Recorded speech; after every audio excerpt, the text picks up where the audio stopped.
Hi guys, in this episode of Zone, I'm gonna be sharing my thoughts on the 11th episode of the 7th season of one of my favorite shows ever, the spin-off to The Walking Dead, Fear the Walking Dead. And I think this was actually a really cool episode. It was an episode that was focused on Daniel, I guess. I mean, he was in the title card, but if you asked me, I think it should have been Luciana because I feel like the most important moment and heavy moment in the episode actually was Luciana's. Which is kind of weird that last season, the one episode in which she actually did the most was Wes's episode, which I'm pretty sure was also episode 11. And in this one, Wes is also involved, but it is much more a Daniel and Luciana episode, which I feel the most attention being given to Luciana. And yeah, I enjoyed it. I definitely feel like this was more engaging and more actually moving the plot forward and actually more important episode. But it is kind of weird because I feel like I noticed the flaws of this episode much more than I did for like episode 9 or 10. And it's kind of frustrating because yeah, as I was watching it, it was a very engaging episode because it was also focusing on some of the OG characters, and the writing was kind of like exciting, just like it was in season 6, which is the one thing I can admit that is different from season 6 to season 7. It's definitely not necessarily as exciting, the writing, but I still think it's as good. But the thing is, for this episode, I can much more easily notice the blemishes of the episode compared to episode 9 and 10. Because like for those episodes, maybe they didn't necessarily move the plot along or were just like filler bottle episodes. But I still feel like they kind of, the fact that they were self-contained, they didn't have to, I didn't really have preconceived notions about them, I guess. I didn't really have expectations for what they should have been. So I didn't really have a pre-decided rating and expectations for which things the episode should have covered. So they were able to do whatever they wanted, and I just judged it based on what it was, not what I wanted it to be. Whereas for this episode, I kind of judged it based on what I wanted it to be. Even if I didn't want to, you know? Because it's hard not to, especially when you have two characters from the OG series that I think were really cool and that I feel like they only started actually doing them decently last season and in this one. It's just like hard not to compare the characters to what they used to be. Because even at their best, they still don't necessarily feel as accurate depictions as to what the characters used to be. And that's where most of my issues come from. Because my brain just constantly gets this dissonance feeling where it's just like thinking that Daniel wouldn't say something like this. Luciana wouldn't say something like this. And I think for the most part, they actually nailed them decently well, but it's still clear that it's not the same writers that are doing it, obviously. But overall, yeah, I think it was actually really fun. The biggest actual flaw that I have for this episode, and that just kind of takes me out of it, outside of what I said about the characters, the OG characters, still not necessarily seeming as accurate as they should be, is the fact that the base that was supposed to be the place that the stalkers were living at, I mean, it wasn't really shown that well, but it really seemed like kind of half-assed. Like, on paper, it kind of sounds cool that they just have these taller things that they've built or just gathered around a certain location, and that they've built like a little bridges from one location to the other. Like that is actually really cool. But I feel like they didn't really show it how big it was, so it literally just seems like it's just like 3 boats, 1 container, and just like 3 planks connecting all those things. It kind of makes it seem like that. So halfway through the episode, when certain characters are sent away, like people from the group of the stalkers being sent away, it really feels like there's nobody left, and it feels like the characters are getting to just walk around way too easily, as well as the fact that The place is supposed to be surrounded by walkers, and the characters are supposed to feel like there's no way for them to run. And yet, not only is, like I said, nobody around them from the bad guys, but there's also barely any walkers. So it really feels like they just can jump off the boat and run into the forest. And it just feels stupid when they don't do that. It just makes it feel fake. And that is honestly the biggest issue I have with this episode. Ultimately. Like I said, for the characters, not necessarily not seeming necessarily as themselves as they should be. And I guess the other thing that bothers me about this episode is it felt a little repetitive with the whole Daniel is looking for Ofelia, because I swear Daniel and Luciana had the exact same conversation like 5 times in this episode. That definitely felt a little annoying overall, but I honestly really enjoyed all the interactions between pretty much all the characters in this episode. Like Wes, Luciana, and Daniel actually had a pretty good chemistry. I really enjoyed Daniel's little laugh when he said that he is afraid of what he's gonna have to do to them. Like, that was really cool.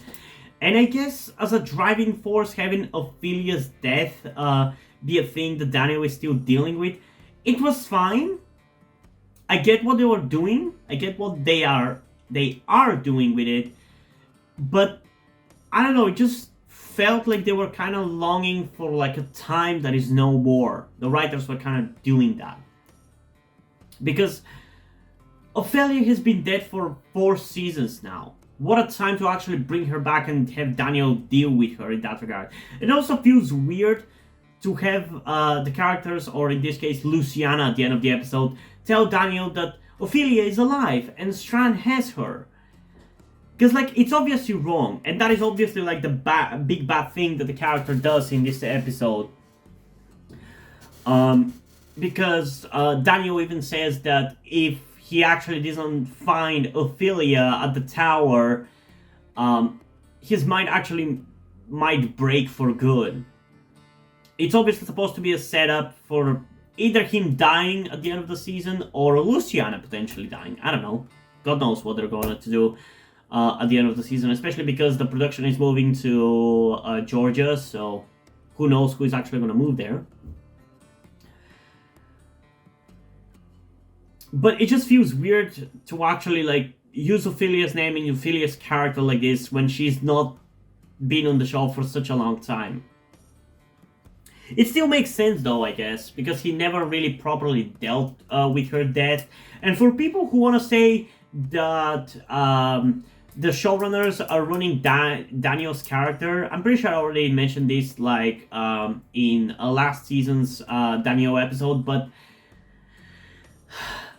Daniel had these exact mental issues even with Dave Erickson's seasons. And I'm pretty sure that it was just associated back then, but the point is that this is not something that the new showrunners ruined Daniel with. It's something that he was having even before, because all the way back in season 2, he was hallucinating about his wife, Griselda, her death. And hell, he even was the reason why whatever her name was in the middle of season 2's farm burned down, because Daniel lit it on fire.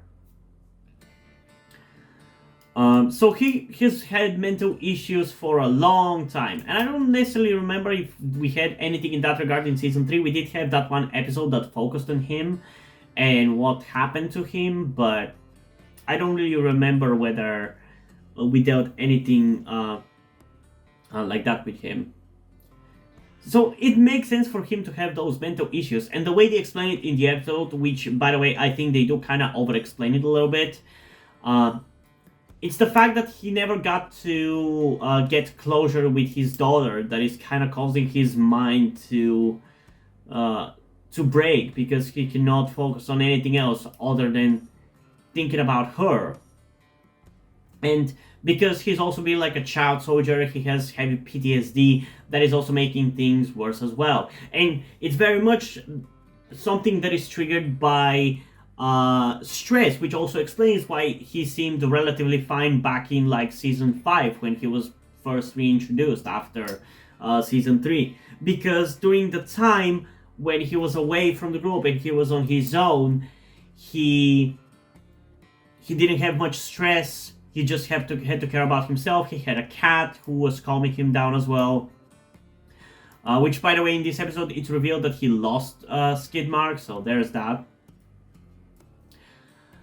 But it makes sense because he wasn't under constant stress as much as he is now with the nuclear fallout and with Strand and everything. It kind of makes sense to me that he would feel the effects of PTSD under stress more, you know? But yeah, I really, like I said, enjoyed a lot of the interactions between Wes, Luciana, and Daniel, and I love how much of this episode was in Spanish between Daniel and Luciana, because I feel like both of them are much better actors, and I feel like I believe them more as actual people whenever they're speaking Spanish. So that was really cool to hear, because this also brings us back to like the OG seasons. Although it would have definitely been better if Luciana and Daniel actually had any interactions in the OG seasons and not have interactions only post OG seasons. But yeah, I actually feel like this is the episode in which Luciana has felt most like herself. I guess we did have some of those kind of moments in episode 11 last season, which was Wes's episode, which I'm pretty sure I also talked about that I really enjoyed how Luciana actually seemed like herself in that episode. Because back in like season 3, she was like a very capable person who was like she was like almost like a leader. Whereas she has felt like very, I don't know, very subservient and very childlike in a way in the reboot. And in that episode last season and in this episode this season as well, her moral grayness and her kind of ruthlessness actually comes more to the forefront, and I like that about it because I feel like it feels more accurate to what her portrayal used to be, because she used to be very ruthless like that, and she used to be very bitchy, which is also why it bothers me a little bit how nice and friendly she is to Daniel, because it feels a little bit out of character. But I really like what she ended up doing at the end of the episode, where she ended up lying to Daniel that Ofelia was at Strand's tower. I really like that moral grayness, man. It is really, really cool. I liked it back in season 6, and I like it in season 7. It just goes to show how a little conflict just makes a show so much more entertaining, like conflict between the characters, because even though I didn't really watch most of season 4 and 5, just having the characters be all friendly and buddy, just not that engaging. But in season 6, we had a little bit of a fight between Strand and John in John's episode 4, I think it was. That was really cool. We had a little bit of like a fight between Alicia and Strand as well. So having this kind of like issues between the characters, it's cool, especially if they do not grow into actual like wars against each other, like what Strand's issue with Morgan has come to, because I feel like that is just unnecessarily, it just kind of erases the moral grayness of it, you know, which is the most entertaining part of Fear, that it's a very gray show. And I like when they actually do gray shit like this, because in this episode it makes sense why Luciana does that, because that will help them take Strand down, and that's because what Morgan also asked her to do. And it makes sense why Wes decides to leave the group this episode, because he thinks that that is a very fucked up thing to do, to take advantage of him just to take over the tower. Although it is a little confusing, but also kind of understandable why he ends up going to Strand and telling him about it. Because it is a little weird, because he literally beforehand says that people are people, and that he doesn't like the fact that Alicia and Strand, who used to be very close, are now at each other's throats, and that he doesn't want to get involved with that shit anymore. Like with the thing that he complains about everybody being assholes, essentially like that misanthropic sentiment that he has.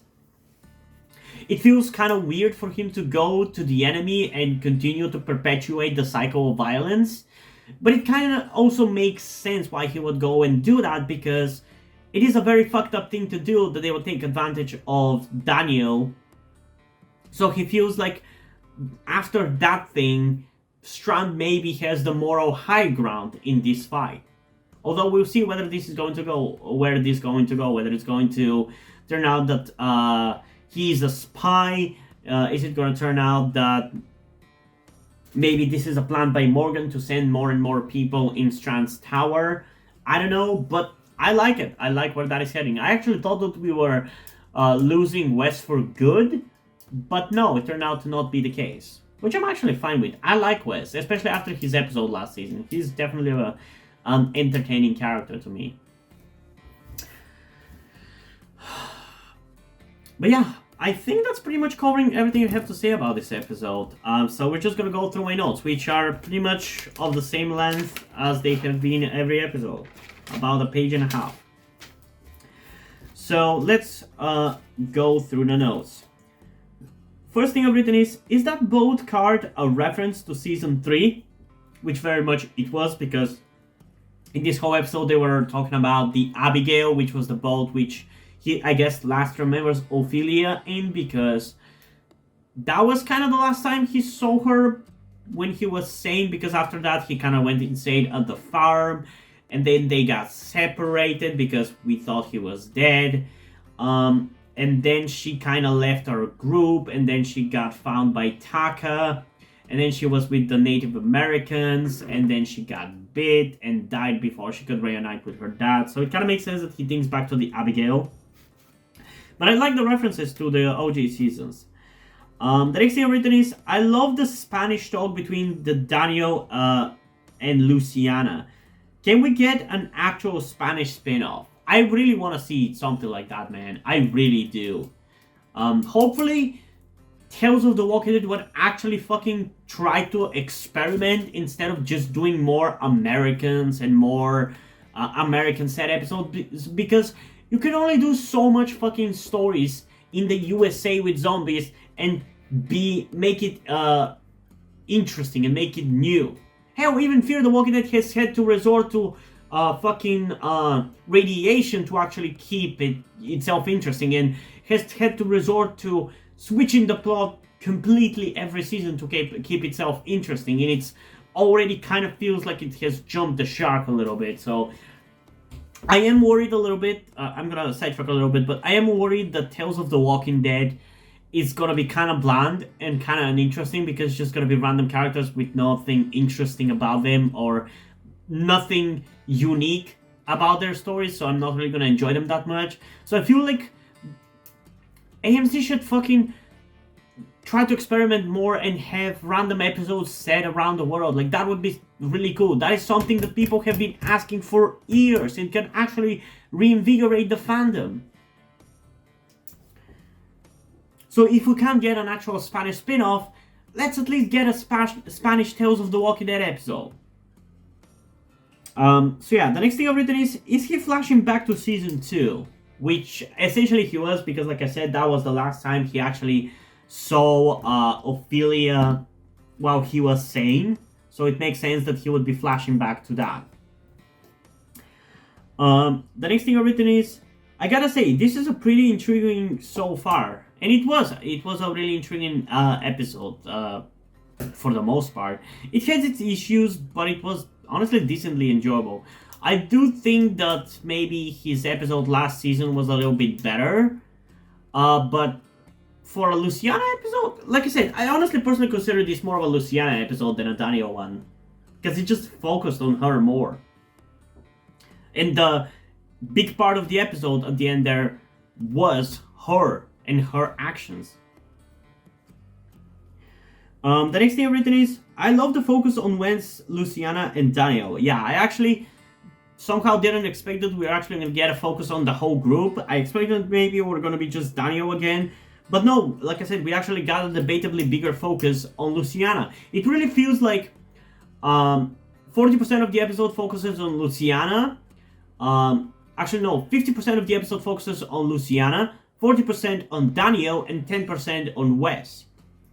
And hell, I almost forgot about Arno. He was in this episode, and he dies, which is definitely something I actually did not see coming, but I do like his death. I like how he essentially kind of dies in a similar way to Alicia, I guess. Not necessarily because Alicia's not dead, but like he gets bitten by the walkers. He gets his feet gnawed on. Like, that was really gruesome, especially when they showed it afterwards. That was really fucking bad, and I really, really enjoyed it. The gore was really fucking good. It's better than any gore The Walking Dead has shown in a fucking while, so there's that at least. Next thing I've written is, isn't the kid the guy that Sarah and Josiah saw? Which is one of the right-hand men of Arno. I'm pretty sure it was the kid that Sarah and Josiah met when they were looking for Wendell. And I'm pretty sure he was. The next thing I've written is, I'm getting kind of tired of regurgitating the same shit, which I already went through. That is in relation to the fact that they were going over the fact that Ofelia is not alive anymore again and again and again and again and again and again and again and again. And it just kind of got old because it was the same thing again and again. Next thing I've written is, Arno's dead.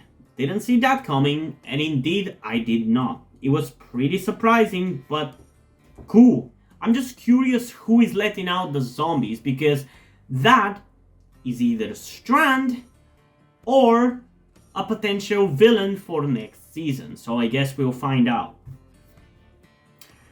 Next thing I've written is, that was more of a Luciana episode if you ask me. And indeed, I already went through that. I liked it.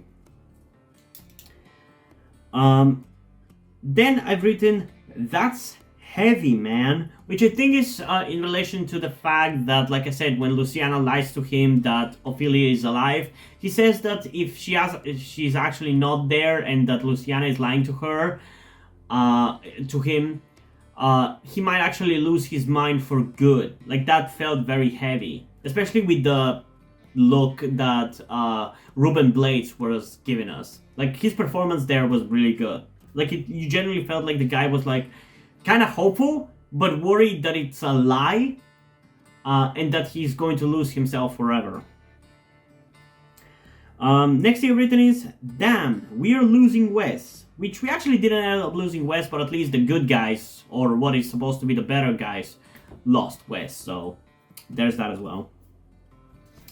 And the final thing that I wrote about this episode is, it's interesting how they are defecting one by one to Strand. And it is true. It is kind of interesting because we started with John Dory and June getting rescued by Strand.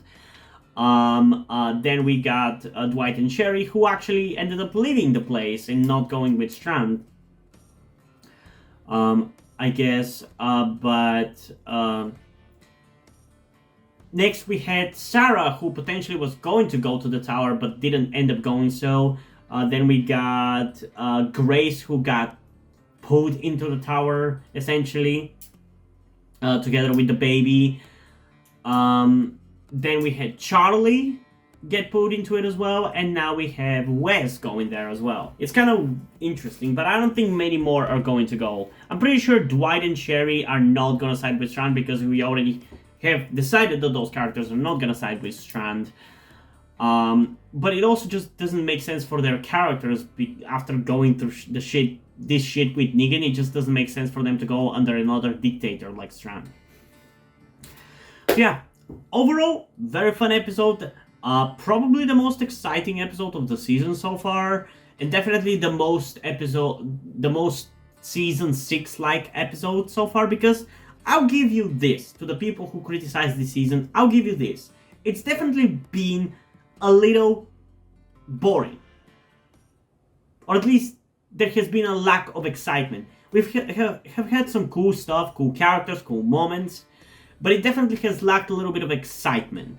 And this episode had that excitement in my eyes. Just like season 6 had. with all the references and foreshadowing and everything. That is something that season 6 did, especially in the first half, and I really love that about it. But season 7 hasn't really had much of that. So I'll give you that, but this was a really fun episode, although not flawless. So in terms of a rating, I think for this one, I am going to go with an 8.7 out of 10. I think most people will probably say that it's more of like a 9.3 even maybe, but I think it's a very fair 8.7 out of 10. I think it was a fun episode, a really good Luciana episode, which now makes me think that we're never gonna get a Luciana-based episode, but whatever. We don't really need to get necessarily a character to have their own episode for them to get focused. But it does kind of bother me a little bit that Charlie got her own episode before Luciana did. So, yeah. We don't necessarily have to have one character get the spotlight, you know. We can have more than one character. Even with an anthology format, you can still have more than one character getting development. That's why episode 11 of season 6 was so good. Because Alicia... Ofelia, Luciana, and Wes all got some development in that episode. It focused on all 4 of them, even though the most focus was on Wes. But yeah, what did you guys think about this episode? Comment your thoughts down below, and let's have a discussion about it. And also, before we end this video, I just want to give a huge shout out to my currently 1 patron on Patreon, Deadpool. Thank you for your support, I really appreciate it. It really means a lot to me that you have decided to support me, have continued to support me for such a long time. I hope you continue to enjoy my content and continue to support me going forward. Thank you very much. And now, before we end this video, I just want to talk about something to you guys very quickly, which some of you may or may have not noticed before or know about me, that being the fact that I am trans. And yes, this may come as shocking to some of you because I don't really flaunt it that much on my channel, or at least I feel like I don't. Outside of like my K-pop reactions, which is where I feel like the most comfortable being myself like this. And yeah, I am in fact trans. I'm not necessarily full-on male to female, but I heavily want to transition to being pretty female. I do consider myself more non-binary though, or maybe gender fluid would be the best descriptor as well, because I do have occasional moments where I feel fine being like just a normal guy, but most of the time, like right now, I do feel very dysphoric. And that's why I'm asking you guys for any help that you can give me, because my situation right now, I don't really see any way outside of you guys' help. Because, and this is gonna be kept short and concise, I live with my parents. They're never going to accept me as a trans person. They just never will. And as a matter of fact, back when I started the YouTube channel, I was actually kind of slightly starting my transition back then, with like starting to grow out my hair. I even got to DIY HRT, but because my parents started noticing certain things, like my behavior had changed a lot and my clothes had changed a lot, I kind of had to stop doing that because they were constantly nagging me about cutting my hair and just started to kind of be threatening in a certain way, and felt like they were ashamed of me and everything, and that just kind of stress just tired me out to the point where I just gave up. But as dysphoria goes, it just doesn't go away, you know. I still feel like this, and in fact it's somewhat been intensifying again recently, so I just wanted to share this with you guys. And again, I would really appreciate any amount of support you can give me in regards to this, because I just don't see any way out of this. Because even if I moved out of my parents' house and got myself a job and everything, that's just not gonna work for long-term planning, because once I transition, it's like I probably will not be able to get myself a job, because my country is very transphobic. Nobody gives a shit about LGBT people. at all. So there's not even much I can do even in terms of transitioning here. So yeah, I don't know. I just would appreciate any amount of support you can give me, be it monetarily or in any way otherwise. And this is not about boosting my channel or anything, or guilt tripping you with my sob story.